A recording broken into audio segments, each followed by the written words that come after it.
Ayan, magandang tanghali. Hindi tayo sa ano yan. Binyan, Laguna. Ito, matagal na natin customer to si Sir eh. Ngayon, ang upgrade natin dito, ito yung front shock niya. Ayan, yung stock niya, pinalitan natin eh ito.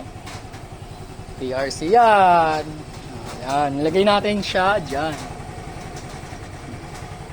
Ganda. Ang ano lang namin dito, nagano kami bumili pa kami ng spare ng stainless bracket. Kasi wala siyang kagaya nito eh.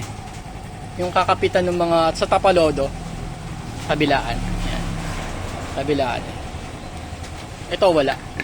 Kumbaga talagang nag-provide kami ng bracket para pumasok yun. Ayan o, kabilaan siya. Tapos nilagyan na rin namin ito.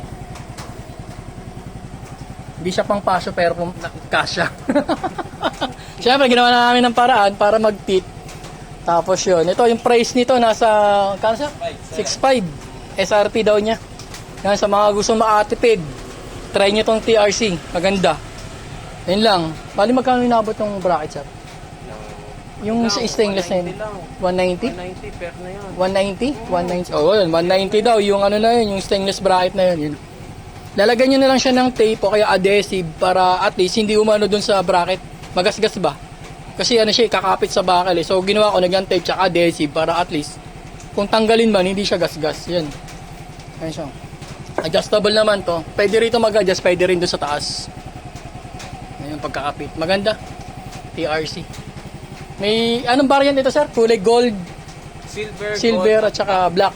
Ayan, tatlong kulay daw. Silver, gold, tsaka black. Ayan. Yung sa mga namamahalan doon sa mga ibang shop, ito, try nyo, TRC. Medyo mura, pero quality.